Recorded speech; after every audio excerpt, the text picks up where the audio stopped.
everybody. Not well, actually, morning. Sorry. We are here to actually talk about mainly Ari's work. Ari Sitas, who's a, I mean, how do I describe him? He's everything actually. He's a cultural theorist. He's a poet. He's a theater person. He's been an anti-apartheid activist. He's also been a trade union activist in South Africa. And he has actually worked closely with Indian theater artists. And Sumangala Damodaran, as we were just introduced to her work, she's a singer, she's also a social theorist. She works in Ambedkar University, Delhi. And she has done some very impressive work, research work, based on IPTA, Indian People's Theatre Association's theatre work. And her book, Radical Impulse, Music in the Tradition of IPTA, is just out from Tulika. I'll start with a quote from Ari Sitas. I think this is a kind of very relevant quote for our times. Freedom is not a constitution, or the day it is declared. It is a long process, and all of us, each one of us, removing the constraints that keep us unfree. I'm going to be asking Ari some questions about his journey from theater to music to theory. Ari's work in South Africa starts with he's one of the founder members of the Junction Avenue Theatre Company. It's a very celebrated and very, shall we say, radically remembered theatre company, which was working with social activists and anti-apartheid activists.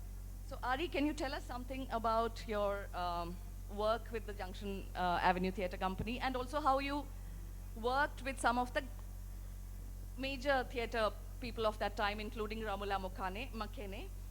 Ari will actually tell us about his theatre work, and also how that tied up with the anti-apartheid movement in the 1970s and 80s.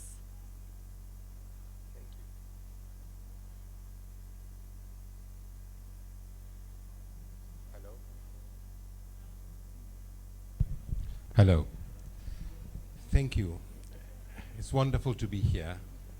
You know, you're just pushing me back in time to 1975, 1976, when the final insurrection started happening in South Africa, when the Black consciousness movement was on the rise, when all kinds of challenges to the status quo were happening, and a very radical idea of what a theater could be about the people started emerging.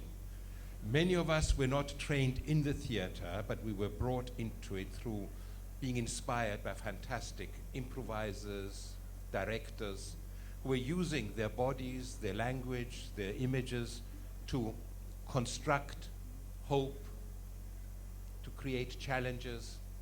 And we found ourselves in that privileged situation of being, by accident, the first non-racial company in the new era during the anti-apartheid struggle, with amazing improvising geniuses moving out of the main theaters and moving into communities in trade union halls and constructing both historical epics and also plays about immediate situations that were confronting people.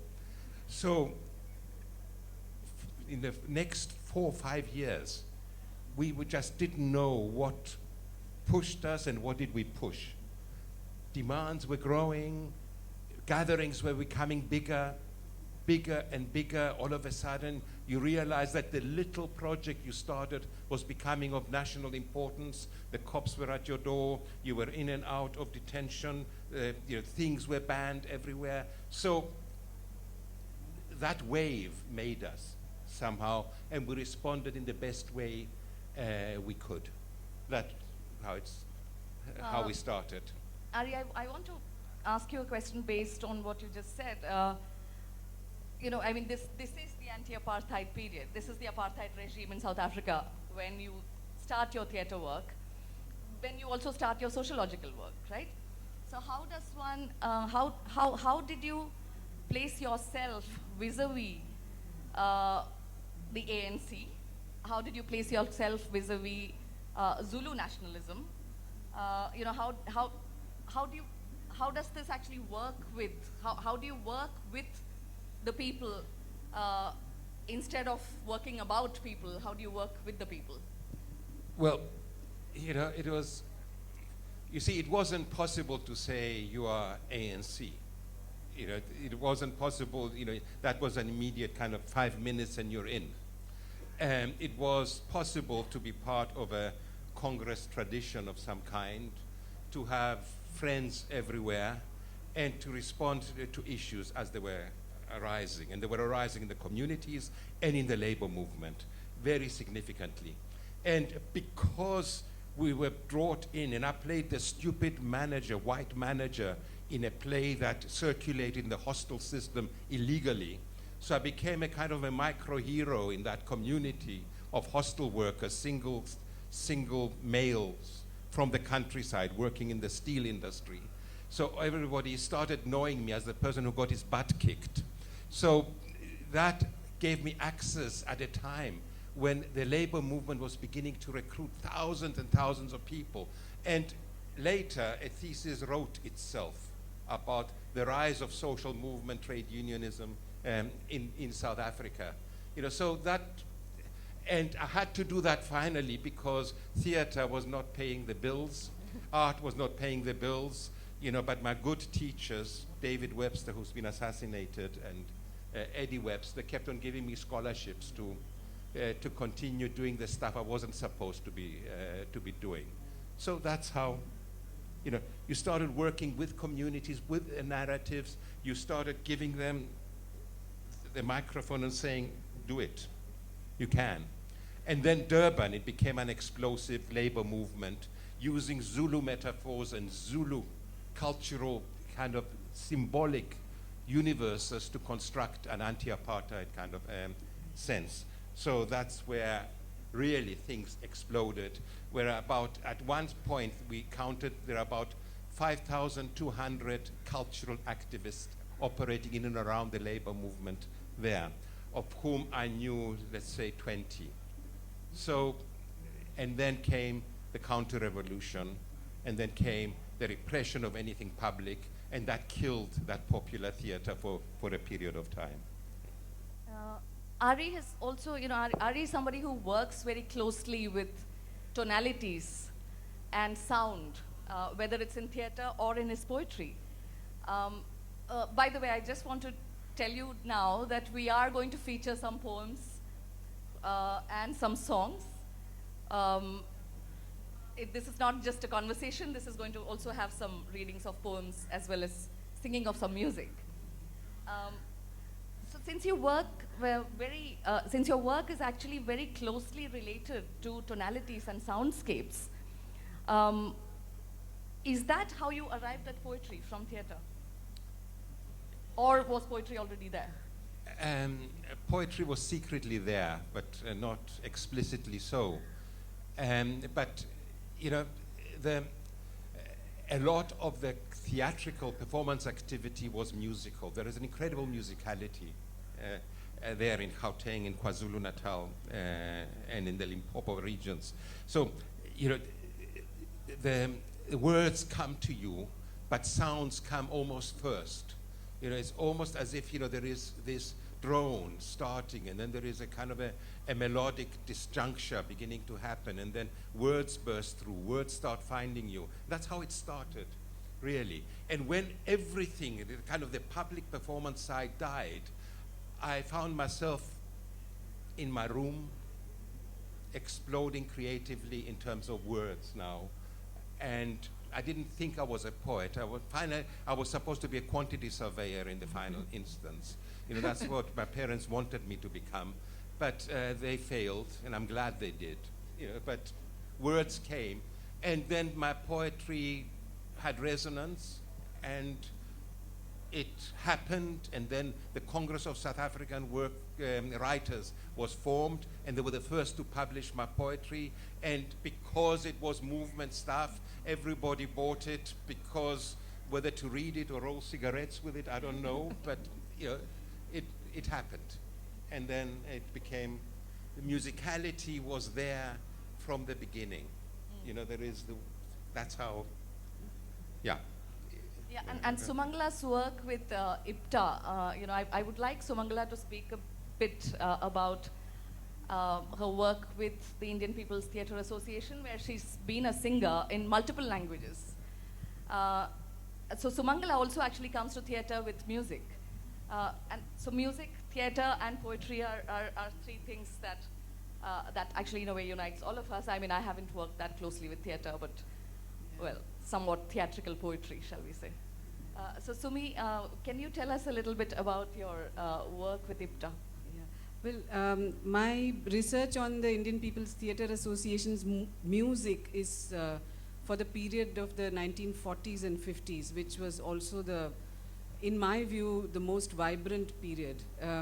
Beginning with the late colonial movement and anti-colonial, in the late colonial period, the anti-colonial movement, and then going into early post-independence. So in some sense, it was an organization which was trying to imagine a new India.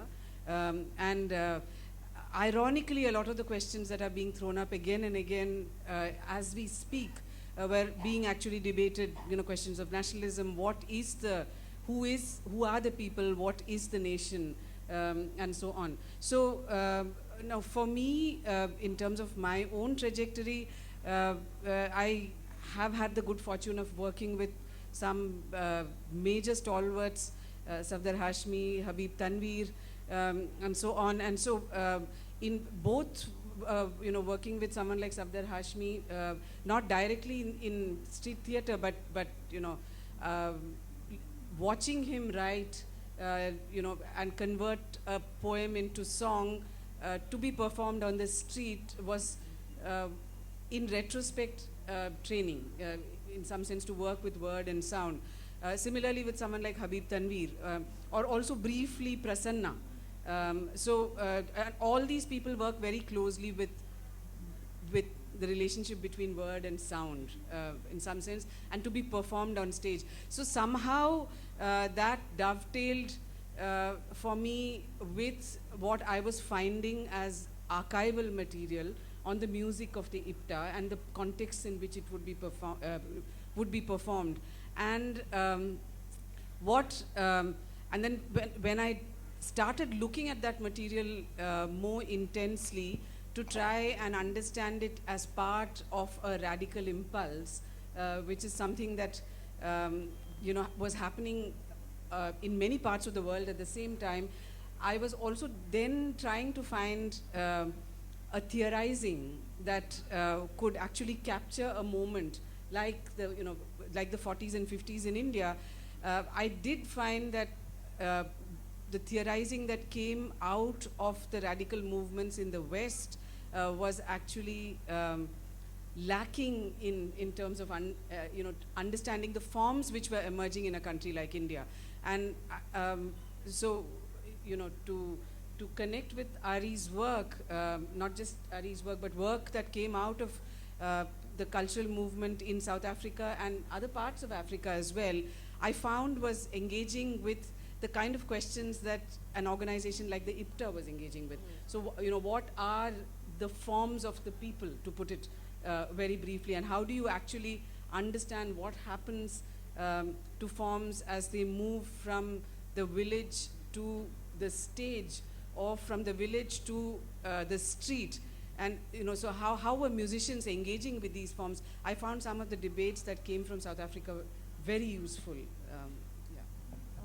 Ari has this wonderfully experimental theoretical work called Theoretical Parables, which came out in 2004. I would actually just like Ari to speak a bit about how that work came about, and it's this wonderfully experimental work that includes a creative engagement with social movements, with so you do your sociology also creatively, right, through working with people. Can you tell us a bit about how that work came about? Well, you know, listening is very important, and observing is very important. And being surrounded by all these grassroots creative people who were using metaphor and parables in a new way in terms of disseminating stuff beyond themselves and beyond their experience started making me think, is that the way to do sociology with people as opposed to do a sociology of the people or pretending to be as part of the people? Is this a way of just using narrative forms to co-theorize with people about things? So that's how it all started, and they were remarkably able to do that. So I learned a lot through trying to do precisely that, because in using those popular forms as sediments of knowledge and sediments of a kind of exploration of reality allowed me to construct those parables with them and then move on and try and understand with the quote you started with, what are the constraints, how they're experienced, how can they be removed, how do we look at the as not yet, how do we dream, what is the future, what stories can we tell? And that's how it started and proliferated. Ari just told us that listening is very important. So shall we all listen to a poem by Ari? This particular poem, that Learning to Love, is from a long series called Around the World in 80 Days, the India section.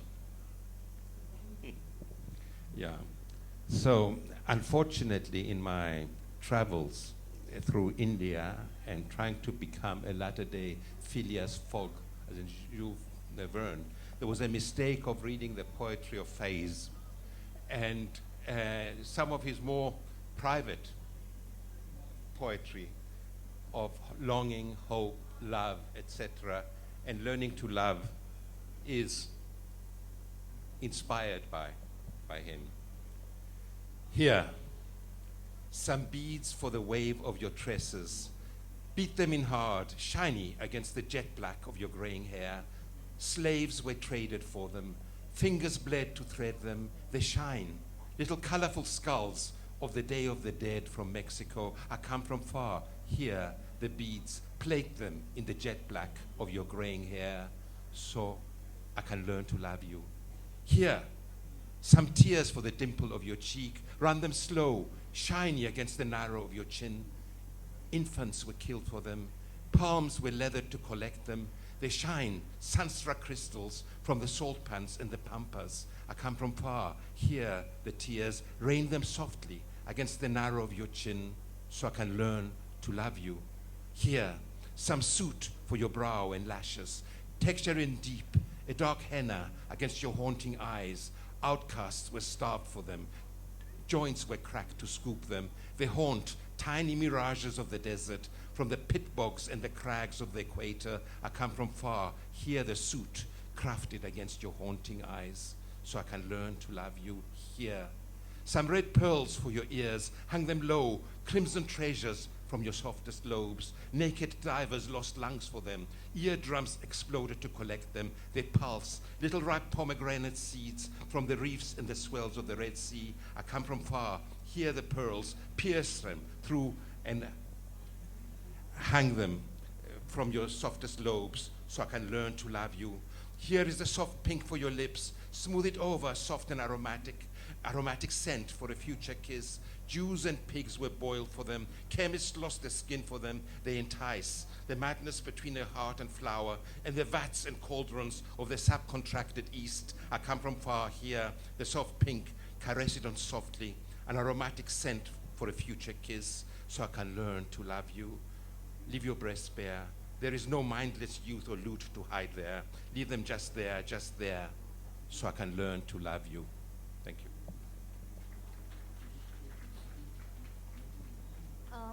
Ari has another long poem, a long series. It apparently took him 7 years to write, to research, travel, and write. It's called Slave Trades. It's a much celebrated work in South Africa. Ari will tell us more about it. It's sort of, he kind of constructs a narrative around the French poet Arthur Rimbaud's work, as well as the time that he spent in Ethiopia. Ari, can you just tell us a bit about how that work wrecked you almost? Well, it did. As young people, we were taught that French poetry was fantastic. We spent long hours looking at the poetry of Rimbaud, Baudelaire, and others, and we said, wow, if we could ever write like that. And then we read biographies later that this genius of French literature, this extreme writer, his soul and heart crashed in these lands of nothingness in Africa, in Ethiopia, and that pissed me off. So I started a research project looking at Ethiopia of that time, of the poetic forms of the time, and tried to understand how somebody like Rimbaud could fit in there and what would have been the perceptions and interactions around him, and constructed this counter-Rimbaud poem, which is called Slave Trades, and it goes over 120 pages.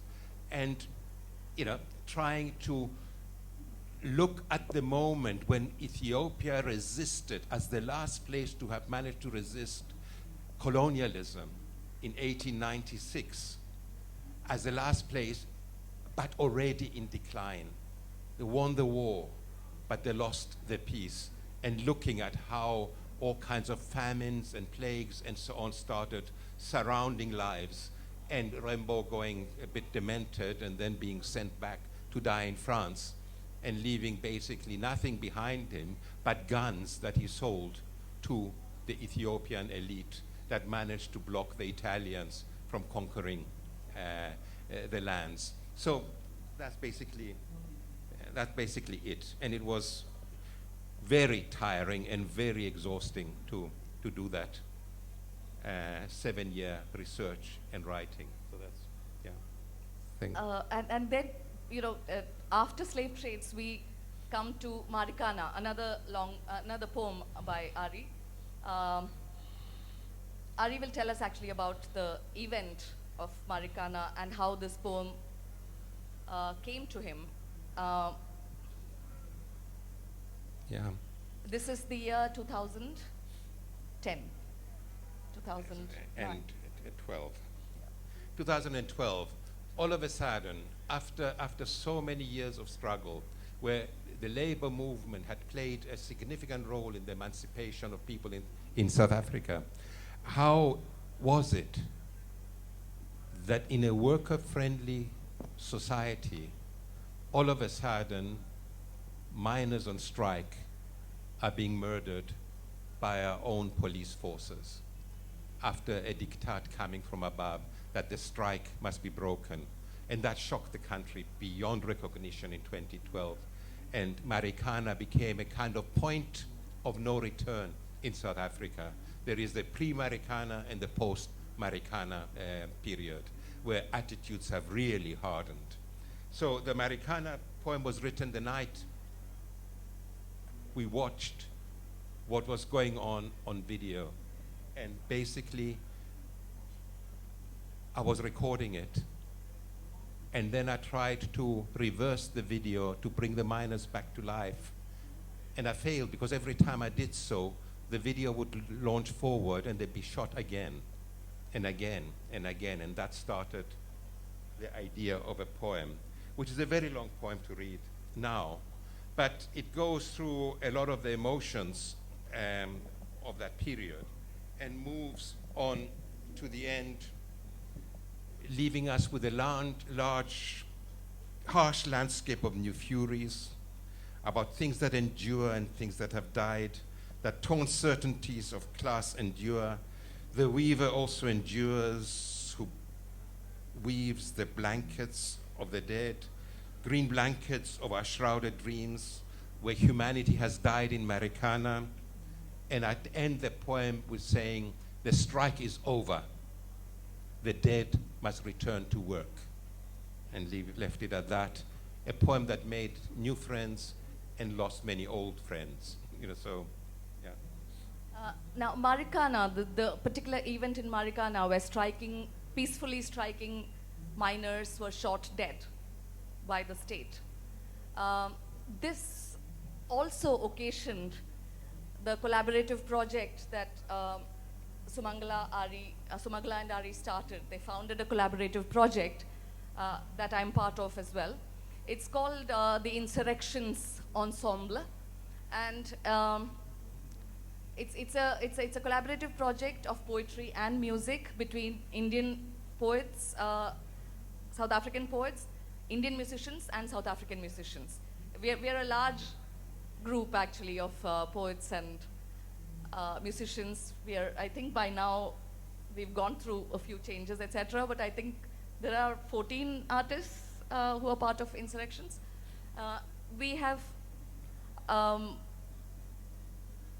the Insurrections project has been on since 2011, 12, Marikana, that becomes the moment. And that is the time of the rise of the Hindu right in India, right? That's the time that the BJP is coming up, and you know, the whole staged Anna Hazare event is happening, and we all know that that was just a way for Modi to come to power. And Modi happened in India, Marikana had just happened in South Africa, and Sumangala and Ari felt we have to do something, we have to respond creatively to this time of intense political churning, to this time of tragedy, to this time of extreme despair. How do we create hope from that despair? How do we respond creatively with music, with poetry, to this particular moment in time globally, actually? There's also the rise of the right wing everywhere. In Britain, in the US, in Turkey, in the Philippines, in Hungary, you know, so we kind of wanted urgently to respond to that moment. And Sumangala and Ari actually start this Insurrections project. Sumangala will tell us a bit about how this collaboration started. Yeah, I think one of the main questions that was at the back of our minds, maybe, you know, why start a musical collaboration between India and South Africa? That might be a relevant question. And is it that we didn't have enough inside India, where we were wanting to speak with each other? Did we really need to be looking for partners outside India? So that perhaps might have been a relevant question at that time. But I think drawing upon the power of a certain kind of an internationalism that we all grew up with politically, but at the same time also engaging closely with what we've grown up with in our own contexts.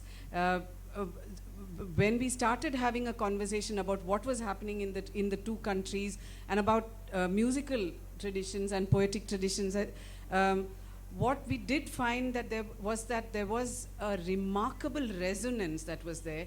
There was some response that was happening between people who otherwise were not directly in touch with each other, which was artistically very, very challenging. Not only challenging, there was something that was speaking. We were speaking with each other, you know, musicians, for example, when we sat down together and sang to each other, or, you know, played instruments to each other, there was something happening in the interaction which was electric, and which was not just about us doing our own things separately and coming together in that kind of contrived word fusion. This was not fusion. That there were possibilities of co-composition happening, which also go back perhaps to some remembered historical connections. And that's how I think the project started. And we just started conversing with each other. And it was we realized that it was possible for us to talk across languages.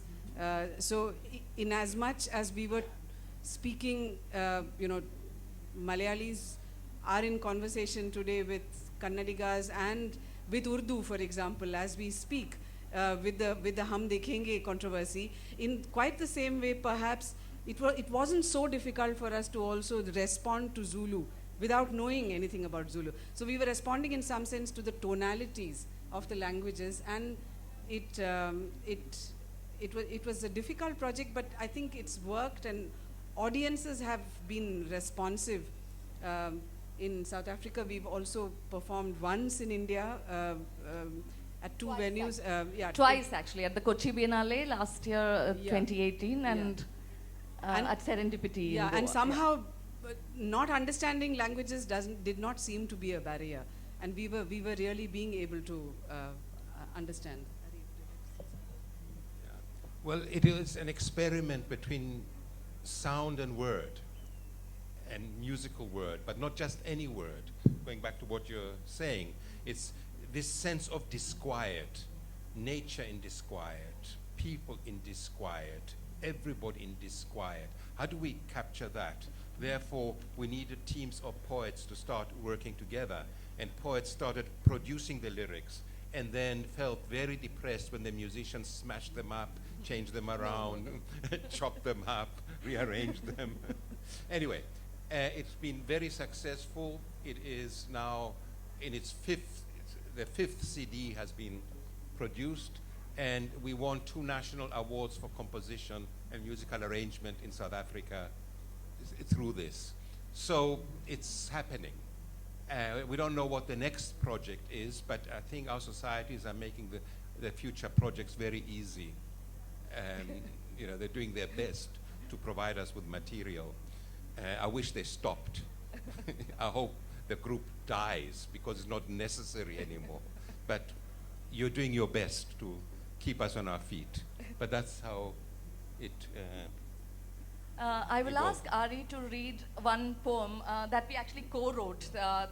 It started with Ari. Ari wrote the first verses, and then I joined in. Then Vivek Narayanan, the other poet from India, joined in the creation of. So this is a kind of co-creation of 3 poets. This particular poem, Lullaby. It's trying to run away. Was the idea around it was a lie. The song is a lie. So, let me lie to you. Your mother has just gone to the shops far away. Granny is ill, and the buses are broken. The firecrackers you hear are for Eid, my child, and the hole in my heart is to let the spring flowers in. So let me lie to you. The clouds are only dark because heavy with rain. Our hopes are asleep, but we'll wake again. The firecrackers you hear are for Eid, my child, and the hole in my heart is to let the spring flowers in. And the dark clouds, my child, they cover us like a shawl. They cover us all. They shield us from the saffron sun. That is all. But mother has gone. I see those blood-red coats are only smeared in marigold colors of holy. That's all. The firecrackers you hear are for Eid, my child, and the hole in my heart is to let the spring flowers in. The flashes of lightning that light up the rubble of our homes are to remind us we're alive, we're surviving. And the tear in the sky that you see, my child, is to give us a glimpse of another time. It is to give us a glimpse of another time.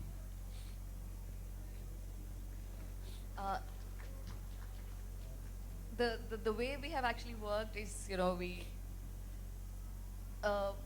we collaborate actually, but mainly online, really. We send each other words, we send each other tunes and rhythms, and we collaborate online. So as Ari just said, there are 4 CD albums with booklets are out, and the 5th one is in production right now. I'll read, so this again is the first project. When we started doing the project, it was Marikana in South Africa, of course, and it was Modi about to come up in India, but there was another movement which was equally important, which is probably more important, that of the Adivasi struggle in India, and the struggle of villagers against land grabbers and against a government that was assisting the land grabbers. So there is, there was the famous case in Kerala, the Plachimada and Chengara cases both, right? I mean, people are fighting actually something like the Pepsi Corporation.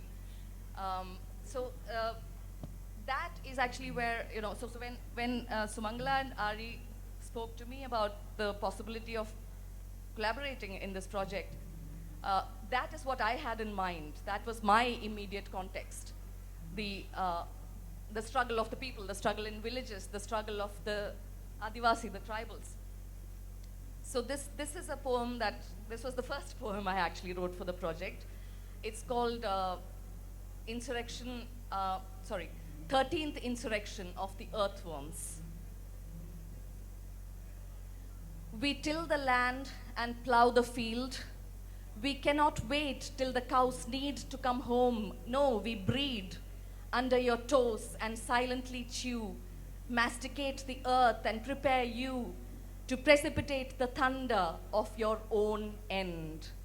Now near, near, near, the rain pours to eradicate the traces of the plunder in Plachimada, in Chengara. We beat the chenda and shake the dance. Possessed and angry, the Theyyam squirms while you tear asunder and drink the blood of this, our land, the land of earthworms. In the swamp among the leeches, we plot and we turn the earth into speeches. Yes, we speak, not on your TV, but to alter and claim the land we till, the land we churn, the land we, not you, understand. See the dispossessed earthworms advance, advance. The avalanche of our legless march, wingless flight, slowly gnawing without your knowing at the surveyor's lens and the prospector's sense of the price of this land. And we shake near, near, near the ground beneath your solid mechanical counting feet. And we chew the bough bent with the honey of solidarity, while the paraya tautens his chenda, and with the crows and the hornbills and the thunder clouds, we are drunk on the rain of the insurrection. The Pulluwa strums on her earthen pot's ukulele, and the paraya tunes his drums and beats the revolution of the earthworms. Here we advance, Variga Variga Makkale, here comes the insurrection of the earthworms and the dance of the Theyyams and the dispossessed revolution. The reign of earthworms, the words, the words. I'll just ask Sumangala to tell us a bit about another project that we did, which was actually quite theatrical, even though we didn't end up really performing it as theater. But this was a project called The Storming. It was based on Shakespeare's, the foundational text was Shakespeare's Tempest. And we kind of did a post-colonial, anti-capitalist take based on Shakespeare's Tempest, and it's called The Storming.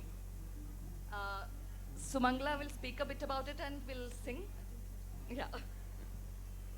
Well, we looked at the Césaire text of the Tempest at a moment when Rhodes Must Fall was happening, when the decolonial movement was re-beginning in South Africa, and we constructed something that we call The Storming, which is our version of it.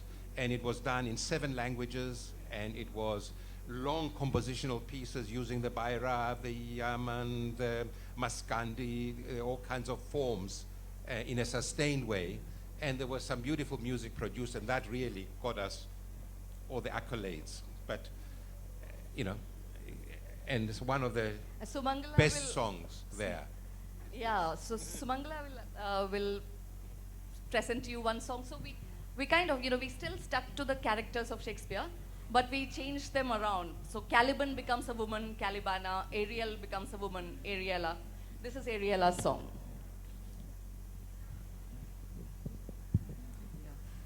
Yeah. So I'll just say a little bit about the song. It's in Malayalam, and what I've done is to actually reference it to a very well-known tune from Malayalam, and the audience will recognize it when it comes. So this is the character Ariella singing, Ariel, the female Ariel, actually lamenting what she's had to do for the boss. Yeah.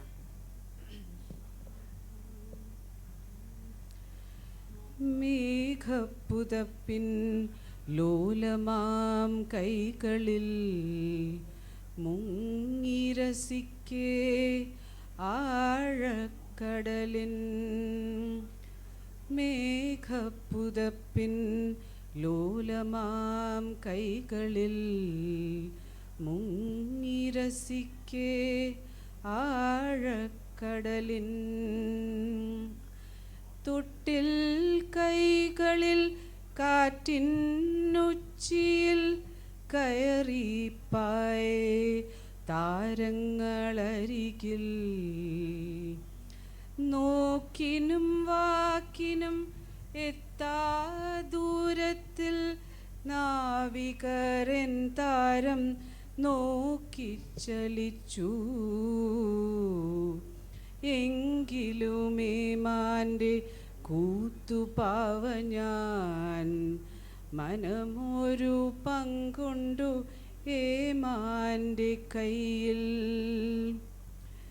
വിമാനങ്ങൾ വീഴ്ത്തി ഞാനേ മാനനായി കരകേറ്റി ചിലരെ മുക്കി ഞാൻ പലരേം എങ്കിലുമേ മാൻ്റെ കൂത്തുപാവ ഞാൻ മനമൊരു പങ്കുണ്ടു ഏമാൻ്റെ കയ്യിൽ ഏറിയല നീ എന്തു ചെയ്തു എന്തിനു ചെയ്തു ഏറിയല ഏറിയല നീ എന്തു ചെയ്തു എന്തിനു ചെയ്തു നീ ഏറിയല.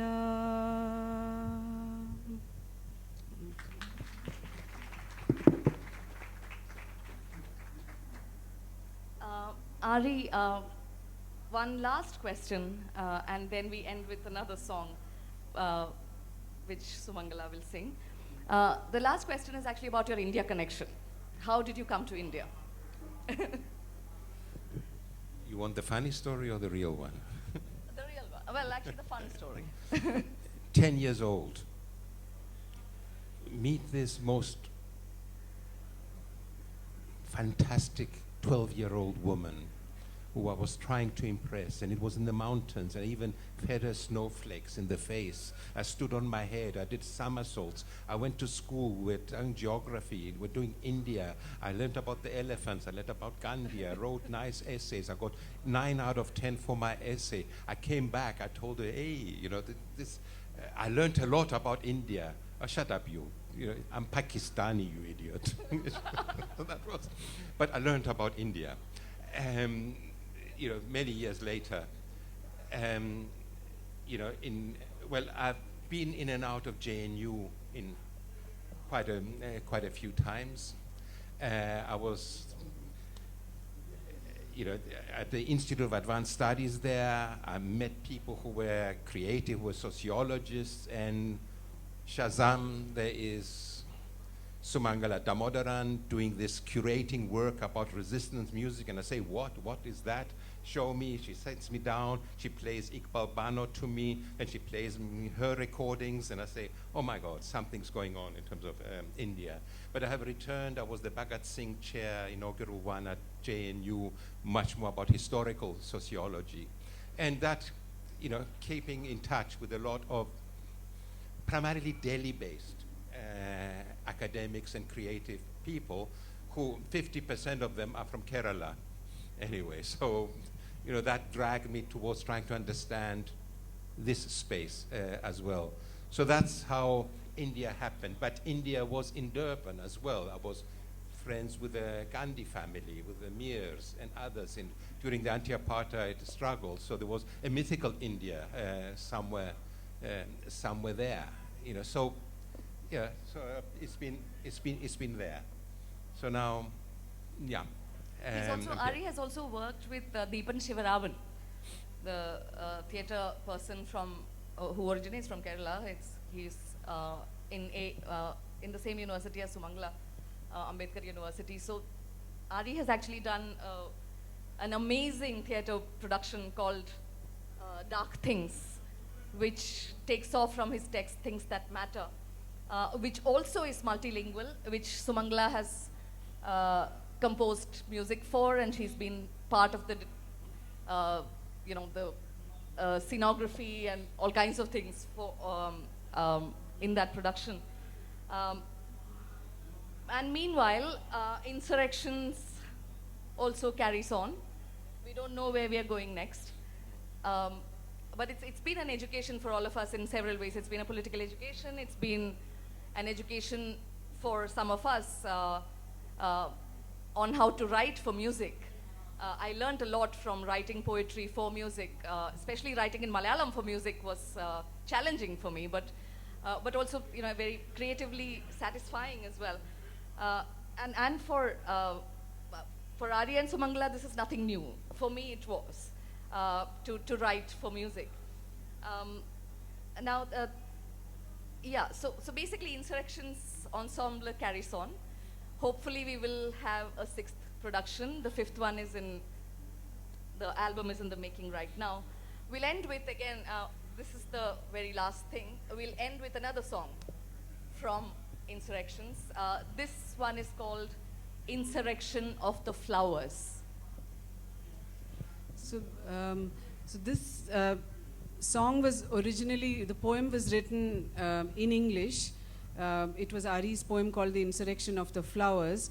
And it's wonderful poem in English, but then for me the biggest crisis has always been to sing in English.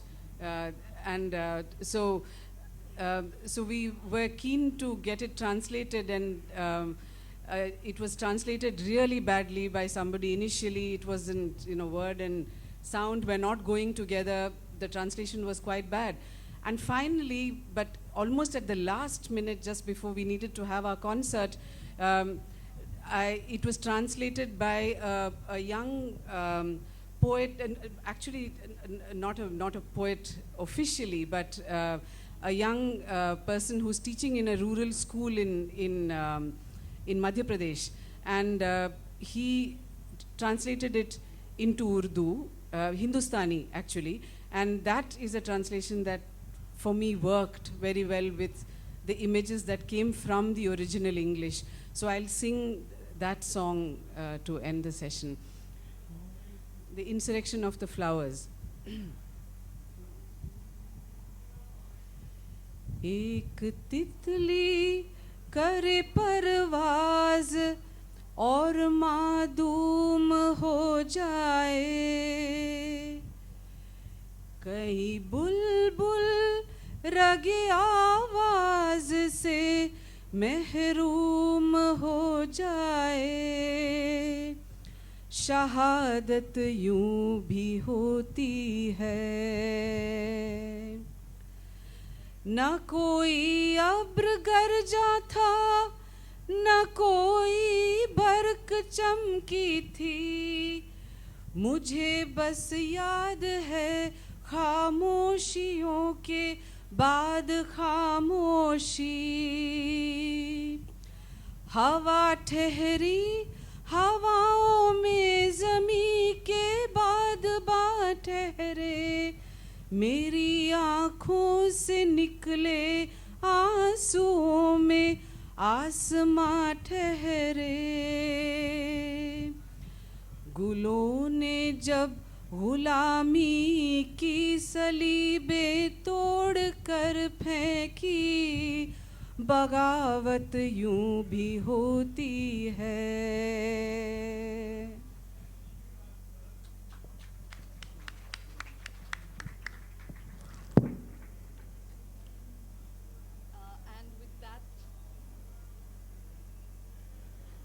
With that song, this session comes to an end, but we will take questions from the audience.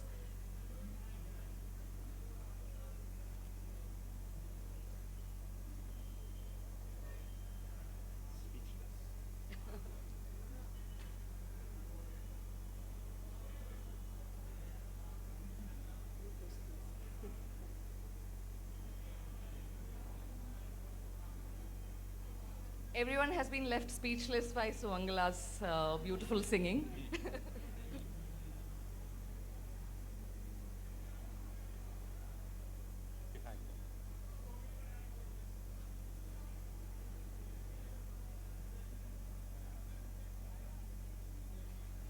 What would you say was the biggest challenge that you faced in your three-way collaboration?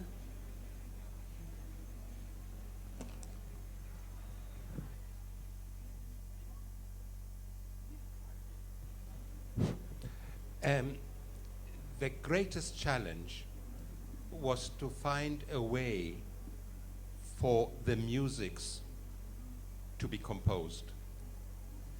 It's very difficult because there is a politics in every instrument. The guitar has frets. The cello does not have frets. The piano has keys. It is restricted in terms of certain microtones. And the solution finally came by accident because it's the unfretted instruments that found the midpoints between the notes across the ocean. And it was the Zulu bow, it was the sarod, it was the cello, it was the double bass, it was later the sarangi. And once these instruments started talking to each other, composers started being able to put proper music to what was going on. But that was the frightening moment. With words, it was easier. It's not challenging. But the biggest challenge now is that in terms of Insurrection project is that we are not a band. We are an assemblage of people coming together for a brief period of time, having worked over the internet, and we are getting pressure now to be a band, and we can't. And that is one of the very big difficulties. So, and we steal from Peter to give to Paul, and it's been quite wonderful that we got these awards that allow us to continue a little bit. I don't know for how long. Let's see.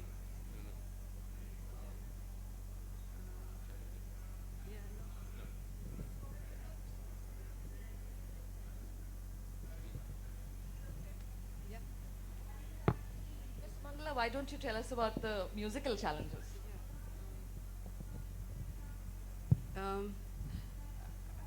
Yeah, I mean, I need to think about this a little bit. But I think, you know, translating what Ari has said about the instruments, I think one of the biggest challenges was that the fact that the people who work with us are all maestros in their own right. And they are people who are trained very extensively and intensively in their own traditions of music. So we've had sarod player, a sarod player, a sarangi player, cello player, and so on, who are very steeped in their own traditions. And so what would it mean for a musician to actually come out of her or his own tradition and speak to somebody else? You know, and there have been any number of examples of moments where something new got created, but that something new was you know, forced everyone to push boundaries beyond what was acceptable from within the traditions, but at the same time it was the sarod playing and it was the sarangi playing. So I think musically that's been a very, very major challenge. Yeah. The easiest job has been that of the poets, actually. We just have to write, after all. We don't have to tune our instruments. We don't have to work with musical instruments that may have been strange to us before. So for the poets, I think the job was much easier. But well, it's been both challenging and wonderful, shall we say? But if there are any more questions, we can take one more question for Ari or Sumangala.